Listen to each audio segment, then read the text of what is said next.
Welcome to the All or Nothing podcast. I am your host, Caitlin Green, and I am so glad you are here. In our world today, Christianity and Jesus have been misrepresented time and time again. But what does it really mean to be a Christian? Why is Jesus so important, and what does it truly mean to believe in him in our everyday lives? These are the things we will be talking about on the show, with topics like prayer, spiritual warfare, reading and understanding the Bible, and so much more. Whether you are a believer or not, you are welcome here, and I hope you feel encouraged. Let's dive in. Hello. Welcome back to the show, to the podcast, to another episode. I am so glad you're here. I'm so excited for this episode, y'all. And if you're watching, I literally am in the exact same spot, same shirt, because I'm actually filming this episode right after the last one, like same day. So yeah, I'm wearing the same shirt. I also just love this shirt. It says Miracles on Miracles. Also, I know that the first episode I was sitting on my couch, and ever since then I've been sitting in this chair, same room, but different spot, like literally sitting here. The couch is right in front of me. I can see it. But I don't know. Something just seemed off, and we may go back to that. But right now, I'm really liking this chair, and the lighting is great. So we'll just see. I just feel like this is a little blah. I don't know. There's a plant here. You can see our lanai here too, and the curtain kind of helps, but I don't know, y'all. I feel like it's blah. We have no artwork in our house. We've been married for 2.5 years, and we don't even have a wedding photo. Yeah, so that's sad. But artwork is so expensive. I don't know if y'all have ever looked at it, but artwork is expensive, especially Jesus artwork. Like, we want a picture that is like Jesus walking on water or leaving the 99 for the one. They're so expensive for like a good size. But anyway, I hope y'all are having a great day so far, and I hope that y'all are ready for this, because we are continuing in the book of Matthew. The episodes have been a little long, but I think today's is going to be a little bit shorter because I don't really have a ton of notes, and we're actually only focusing on 4 verses today. It's just a little like paragraph, but it's still good. And I've broken it down into 3 parts. So, we're gonna read a verse and then break it down, and then read the next verse and break it down. So, this is continuing the Sermon on the Mount, and so I'm going to just start by reading it. It is Matthew 5, verses 13 through 16. This section is called Salt and Light. Verse 13 says, "You are the salt of the earth. But if salt has lost its taste, how shall its saltiness be restored? It is no longer good for anything except to be thrown out and trampled under people's feet." Now, this is why I'm breaking it down verse by verse, because there's a lot just within that one verse. So before we even continue, let's talk about this. Verse 13 is talking about being salt of the earth. Hence the name of this episode, Pass the Salt and Flip the Switch. I thought, shout out to ChatGPT for coming up with that name. I thought it was very clever. I thought it was very cool. So anyway, salt of the earth in a cultural context. In ancient times, salt was very valuable, and it preserved food and enhanced flavor. For example, a personal example, we use salt. Like my husband and I, we do the carnivore diet, and we use salt to add flavor to our food, or like to cook our food. So with our eggs, with our steak, we really do like butter and salt. We don't really use any other seasonings. And honestly, salt is just enough. It is a very powerful flavor.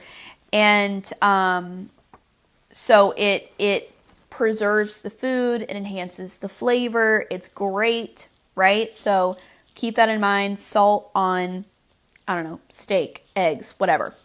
But it also was used in offerings. If you look back at the Old Testament, Leviticus specifically, Leviticus 2:13 actually talks about this. And it says, "You shall season all your grain offerings with salt. You shall not let the salt of the covenant with your God be missing from your grain offering. With all your offerings you shall offer salt." So yeah, again, preserve food, enhance flavor, and it was also used in offerings. That's the culture behind it. But a spiritual meaning for it is Jesus basically here is saying that we believers, Christians, are to preserve the goodness and truth in a dying, decaying world. Our world is dying spiritually. It is decaying spiritually. It desperately needs Jesus. And what Jesus is here, what he's saying here, is that we are meant to season, add flavor to life with grace, wisdom, truth, and we are to enhance. We are to season life. Like I said, salt was valuable. Well, grace, wisdom, truth, those are all very valuable, especially when it comes to our faith and sharing it with the world. Let's look at Colossians 4:6. Colossians 4:6 says, "Let your speech always be gracious, seasoned with salt, so that you may know that you ought to answer each person." Now, when you read the note for this, it says the seasoned with salt compared to Matthew 5:13, which is what we just read. The metaphor suggests giving a powerful and attractive testimony to non-Christians. Sharing your testimony is very important. Like actually just like sharing the testimony itself, but also just sharing Jesus is so important. So this verse, Colossians 4:6, and what Jesus here is saying is suggesting giving a powerful and attractive testimony to non-Christians. There are plenty of lost people in our world today without Jesus that desperately needs Jesus, whether they realize it or not.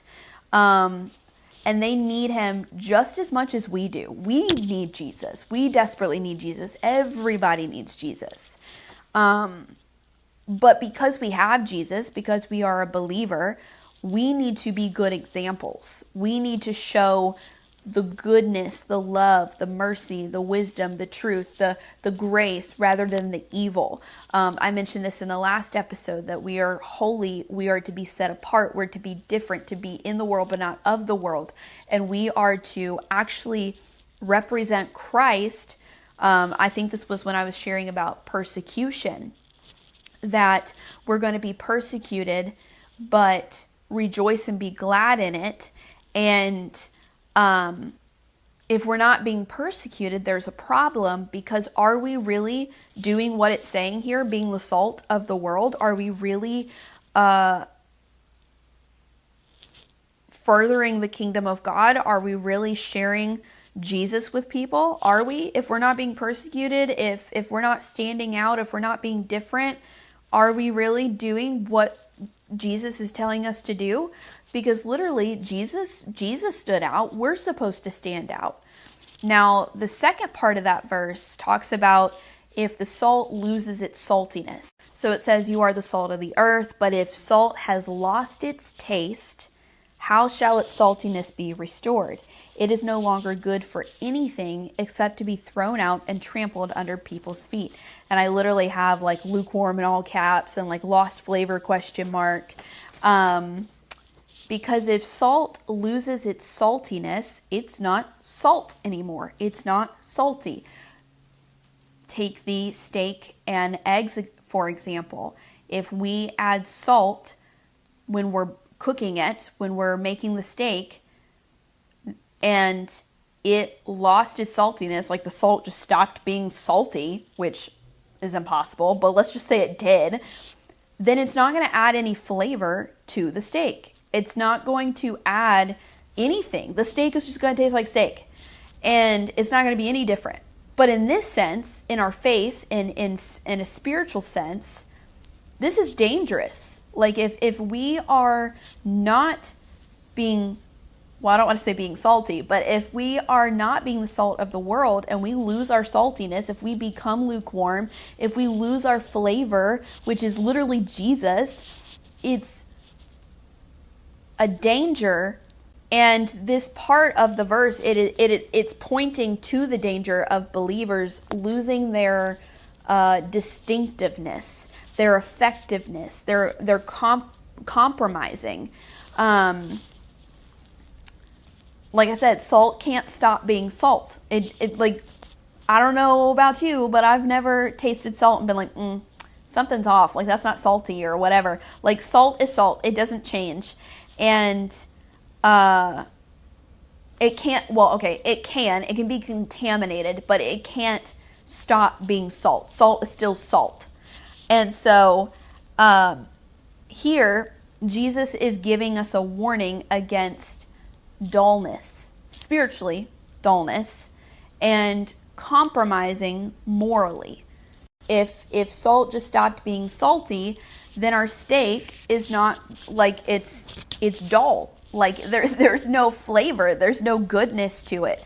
And so Jesus is saying the same thing here in a spiritual way, that if we are not being the salt and seasoning life with his grace and his goodness and truth, and we're just dull and we're compromising morally and we're just living life like everyone else and being part of the world, we're not much different than the non-believers. We're not much different, and we're not really showing who Jesus is, and that's a problem. Now, verse 14 and 15, let's break that one together, break it down together.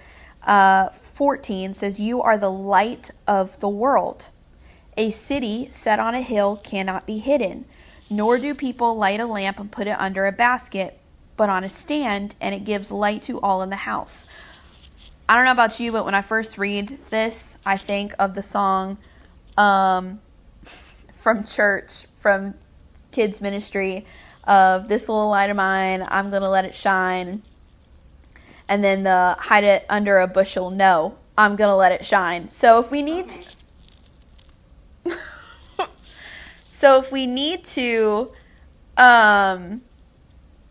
if we need to bring ourselves back to childhood, then that's okay. I mean, childlike faith, right? But honestly, that song is a great example for us. Like, it really is. Like, let's just bring ourselves back to childhood and think of that song and think, "This little light of mine, I'm going to let it shine." We are to be the light. And so here, Jesus is saying, you are the light. He's not saying try and be the light or possibly be the light. He's saying you are the light. He's declaring identity. Like literally, he's telling you who you are, what you are. Believers, Christians, we should reflect the light of Christ. Like even Jesus himself said he's the light. If you look at John 8:12, it says again, Jesus spoke to them saying, "I am the light of the world. Whoever follows me will not walk in darkness, but will have the light of life." So literally, Jesus is the light. And I keep saying that we're supposed to represent Jesus, right? We're supposed to represent him. So if he's the light, we're the light. But he doesn't just say, I'm the light and we're supposed to follow him, and then us put that together that, oh, we're the light too. No, he literally specifically says, you are the light, to let you know. Clearly, we need to know that we are also to be the light. Like he took an extra moment to say, you are the light. Clearly, it's important. So we, as believers, should reflect Christ, the light of Christ, and we should shine his truth into the darkness, into this dark world. And then another part of that verse is the city on a hill. When you think of a city on a hill, everyone can see it. It's very noticeable because it is elevated and it's like higher up. You can definitely see it. Everyone can see it. And so Jesus is saying that our faith, all of us believers, our faith and life will be noticed. It should be noticed. It's never meant to be hidden. I know some people will say, oh, well, that's between me and God, and like, it's a personal relationship. Yes, it is a personal relationship. It's a personal relationship between you and Jesus, but don't hide it. Don't gatekeep it. Don't gatekeep Jesus, okay? If you get anything out of this today, don't gatekeep Jesus. Share Jesus. Yes, it's a personal relationship. I'm not saying go and be vulnerable and like literally share your entire life on social media. That's not what I'm saying. Like when it comes to marriage and kids and all of that, that's not what I'm saying. But when it comes to our faith, we should be public about it. We should be sharing it. People should see it. Now, I'm not saying go and profess your faith right now on your Instagram story. Like, unless the Lord wants you to, unless that's what the Lord is telling you to do, you don't have to do that. I'm just talking about in your everyday public life. If no one knows that you're a Christian, that's a problem. If you are acting like everyone else, if you have coworkers who, cuss like sailors and you're joining in with them, how are they supposed to know that you're any different? How are they supposed to know that you are a believer and are the light of the world? Because you're not being very much the light. If we're in a friend group, we're hanging out with our friends, and everyone wants to watch some horror movie, and we don't say anything, and we're just, sure, let's watch it, then we're not being the light of the world. We are being of the world. I'm not saying like be rude to them and say, something rudely of don't watch the horror movie. Just kindly, stand out and not in a prideful way, but kindly say, I am not okay with watching that. I don't feel that it's appropriate or something like that. Now, obviously, with the cussing like sailors, like you actually don't have to say anything at all. You don't have to say, you shouldn't speak like that. No, honestly, just don't speak like it. And that right there is a clear enough example that you were different. I mean, at my job, there are a lot of people that cuss and everything, yet I don't join in, but I also don't say, you shouldn't talk like that. So like, I'm not saying go and be rude to people and, tell them what they're doing wrong. Sometimes we don't have to say anything at all. It's our actions. We act differently, and that right there shows that we are different, that we are not of the world, that we are of Christ. And so sometimes you can be the light of the world without saying a word at all. Sometimes it can just be you showing the love of Jesus. Sometimes it could just be that you're not part of something that everybody else is a part of. Sometimes it could be, I don't know, like the list goes on, that you could just be different, your actions. But if you're not being different, if you're not being the light of the world, that's a problem. Again, we should be publicly sharing. It shouldn't be hidden. It shouldn't be It shouldn't be private. And so that leads us to the third part of this little section of this verse. I think it's verse 15. Yeah, nor do people light a lamp and put it under a basket, but on a stand, and it gives light to all in the house. Just like the little childhood song where it's put it under a bushel. No, I'm going to let it shine. Don't hide it. Don't cover it. Don't gatekeep it. Again, y'all, don't gatekeep Jesus. Like, share Jesus. And so we are to be a lamp on a stand. Our faith is meant to be public. Our faith is meant to be shown. Our faith is supposed to be out there, not in a prideful way. Don't do it as in like trying to get recognition that you're different. Definitely not that. But do it as in people desperately need Jesus, so show Jesus. Don't make it private. Don't hide it. Hiding the light is most likely out of fear, out of shame, passivity. Like, it goes against the purpose of a light. If you have a light on and you cover it, well, it's not lighting up much. It's not doing much. Like if you are in a dark room and you turn on a light and then you put a blanket over it, like let's say your flashlight on your phone or a little lamp, whatever, and then you put a blanket over it, it's not really doing much. It's not really lighting up the room. It's ineffective. And so when we hide our faith, we are ineffective. We are not furthering the kingdom of God. We are not showing the love of Jesus. We're hiding.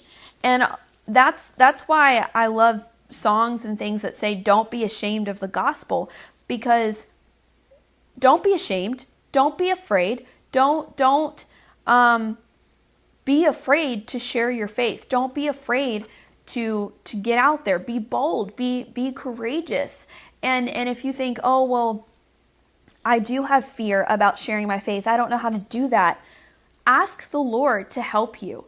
The Holy Spirit will give you the words to say. He will comfort you. He will give you the confidence you need. Sometimes we got to step out of our comfort zone. Sometimes we got to do things we're not very used to, and that's okay.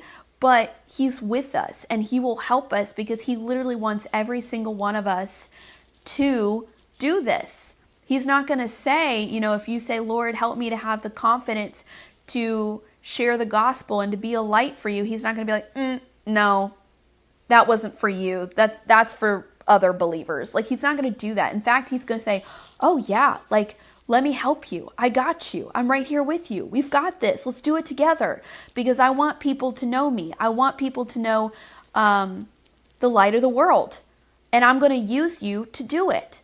So like Jesus doesn't need us. I feel like people need to know this. Jesus doesn't need us. He can further the kingdom of God, and He can, His will be done in His own way without us. But He wants to use us, y'all. He wants to use us. And if we are sitting in fear and shame and hiding our faith, hiding the truth, hiding the light of the world, we're not doing much.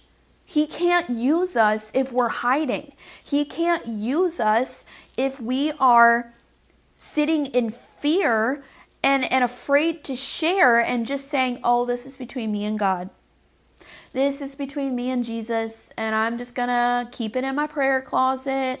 And, those verses where he talks about go into the closet when you pray and everything, He's not saying like, don't ever pray in public and don't ever, share.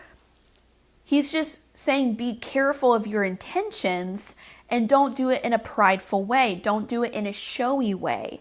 And same with our faith. He's not saying keep it to yourself in your house, just you with your quiet time with God. He's saying go out and share it. Just don't be prideful and showy with it. Like, do it with being humble and gentle and love and patient and kindness. Like, do it in that way rather than being prideful and showy and trying to, convict people and condemn them, and like do it in a loving, godly way. Okay, verse 16, this is the last one. It says, "In the same way, let your light shine before others so that they may see your good works and give glory to your Father who is in heaven." Let your light shine. The goal of us letting our light shine, I just said this a second ago, not pride, not showy, it's not self-glory. We're not doing it for recognition. We're not doing it to be applauded. We're not doing it for people to see us as good people. We're doing it to point others to Christ. We're doing it to point others to God's glory. We're doing it to bring him glory. And our good works, the fruit that shows and how we act and all of that and how we speak, they are meant to lead others to him, to worship him, not us, to praise him, not us. So, like I said, this was probably going to be a really short episode, and I just wanted to break it down because I feel like people need to know that we are to be the light in our world today. So if you get anything out of this episode, first of all, don't gatekeep Jesus. And second, think of how you can be the light in our world today, in your little community. Because these verses really they are a call to believers, to Christians, to live boldly, purely, and openly for his kingdom, for God, for his goodness and his glory. The salt and light, they influence their environments. In a non-spiritual sense, salt, like table salt, whatever, and light, like a lamp, they influence their environments. They're perfect examples.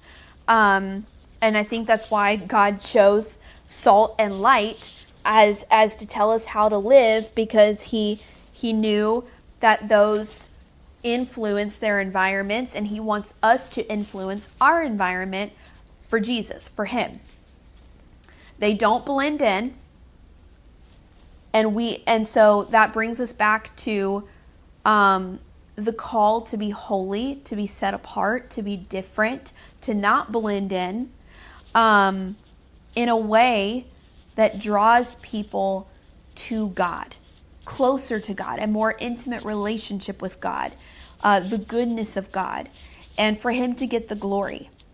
And so that's really all I had for today. I did have a couple of questions. This is actually from the study book that I have, and I wanted to ask you guys these questions as we end this episode, just for you to be reminded that if you are a believer, you are to be the light of the world. And so I just want you to reflect on that this week. Reflect on not gatekeeping Jesus, being the light of the world, being the salt of the earth. And if you are afraid to share your faith and that's why you're quiet, that's why you're not being bold, go to God. Ask him for confidence. Ask him for his help to stand out for him. And it may be different. It may be different for you than it looks for me. You know, some people, it may be social media. It may be starting a podcast. It may be, I don't know, being a leader in some area of your church, whatever. Like, it may look different for everyone. In fact, it probably will look different for everyone. But go to God and let him lead you into the area that you need to do it in. And honestly, it could be as small as being the light in a grocery store and literally, I don't know, having a conversation with someone in the grocery store, whether it's someone that, you know, the lady at the register, or someone at the gas station, or maybe somebody at the park. If you take your kids or your dog to the park, like maybe somebody at the park. Like, literally ask the Lord to help you be the light, and start small. Start small. If you are like me and you are an introvert and you are afraid to initiate conversations and you've never shared the gospel or whatever, start small, y'all. Start small. Actually, so the shirt I'm wearing, it says Miracles on Miracles. And the back of it has, it looks like a concert t-shirt. You know how like the name of the tour or whatever's on the front, and then on the back it'll have all the locations listed and the dates. Well, that's what this shirt looks like. And it says Miracles on the front, and then on the back it says Miracles on Miracles, and then it has the main miracles listed. So like Jesus walking on water, feeding the 5,000, and then next to it, it says where you can find it in the Bible, like the passage, which I think is so cool. That's why I love this shirt. But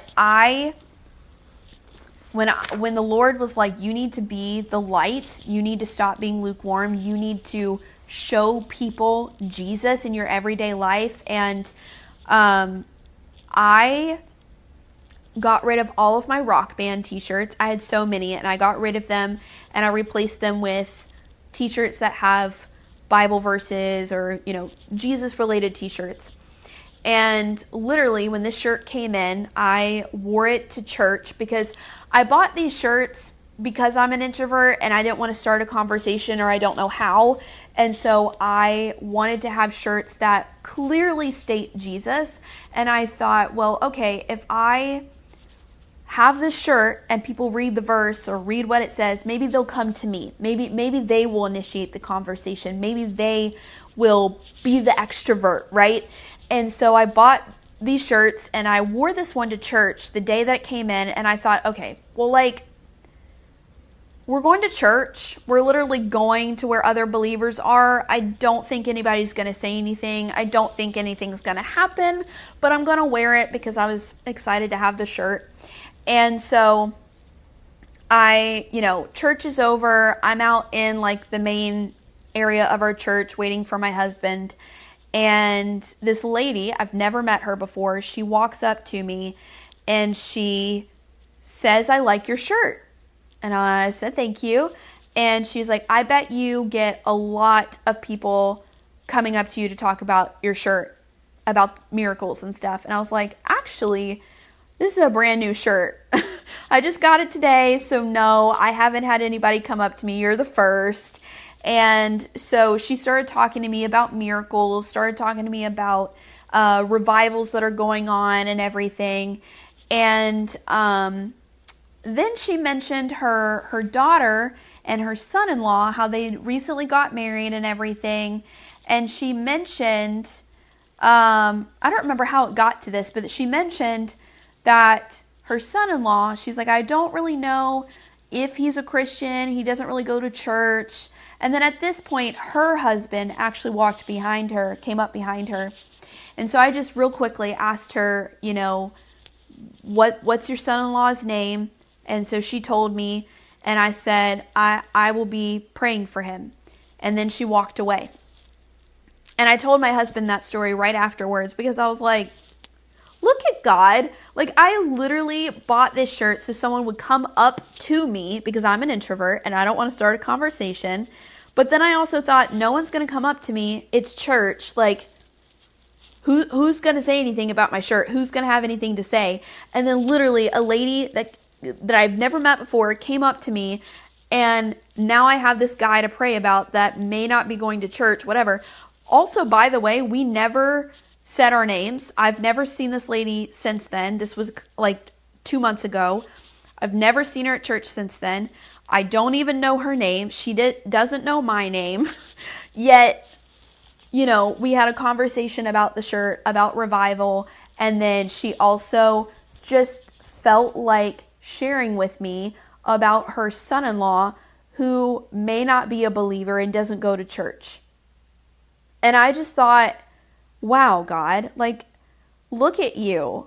Like, that's exactly what I wanted these shirts for, because I'm an introvert. But since then, I also have been trying to work on being more confident and bold and actually initiating conversations, even if it's not even to share the gospel and it's just to start a conversation, to get out of my comfort zone. So all I'm saying, that was a little example, but all I'm saying is start small.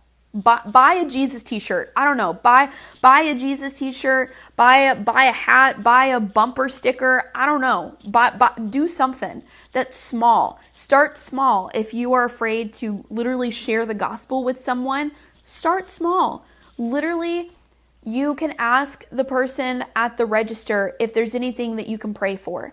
Ask them how their day's going. Be the light in this dark world. Like literally, you can go to the grocery store and the person in front of you can be so rude to the lady or the guy at the register, yet you have the opportunity to be different. You have the opportunity to be the next person. Sure, you could be the next person to be rude. You could be the next person to hate on the manager. You could be the next person to cuss the lady out. Or you can be the light and show them the love of Jesus and say, how is your day going?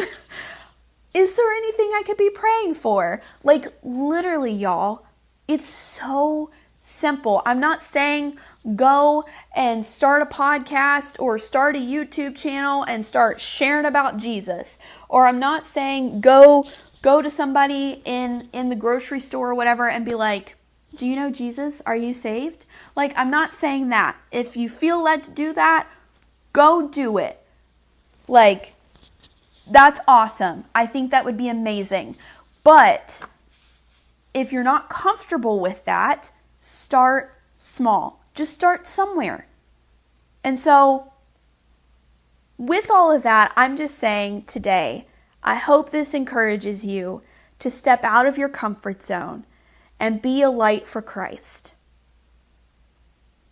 Show the love of Jesus to anyone and everyone. Because you never know. You never know where people are at.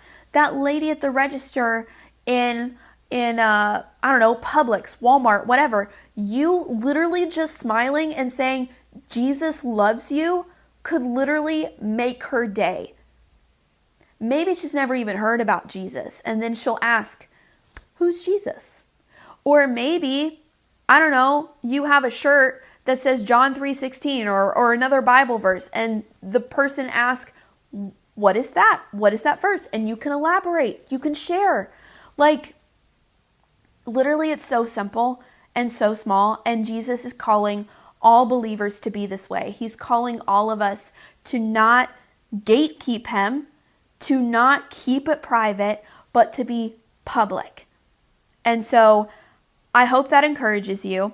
With that being said, I'm going to end this with 3 simple questions. The first one is, how are you salt and light in your community, or your small little group, or like I said, the grocery store, the park, your job, maybe with your coworkers, maybe even in your own family. How are you personally the salt and light?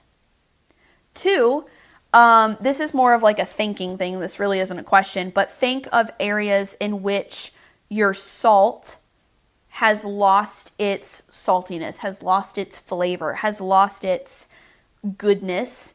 And of your light, think of areas where your light may have been hidden. And then thirdly, what can you do to change that? What can you do today to be different? What can you do today to be the light of the world? What can you do today to be the salt of the earth, to show the love of Jesus, maybe with a smile, maybe with the words you say, maybe with opening the door for somebody? Literally, y'all, I'm telling you, it's so easy. It's the smallest things. You don't have to do some big elaborate thing. It can be so small, and yet it can represent Christ and represent different, being set apart in this dark, evil world. Like literally.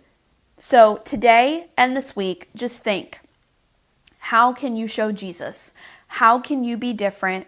Not in a prideful way, but how can you show God to people? How can you be the salt and light? I hope you guys liked this episode. I hope you were encouraged, and I hope y'all experience joy, experience goodness, the goodness of God today. And I hope you experience the light of the world today. Whether you're a believer or not, I hope that you experience the light of the world, which is Jesus, his love, his mercy, his goodness, and that you just experience his presence, because y'all, Jesus is the best thing ever. So I hope y'all have a great day, a great week, and I will see you guys in the next episode. If you liked this episode, don't forget to give it a 5-star rating and a review. It will help get the show out to more people, and it is greatly appreciated. You can even share with your family and friends who might be interested or might benefit from it. And if you have any questions or a topic that you'd like to be talked about, make sure to leave that in the review section or in the YouTube comment section as well. I'm so thankful for you listening, and I hope you have a blessed day.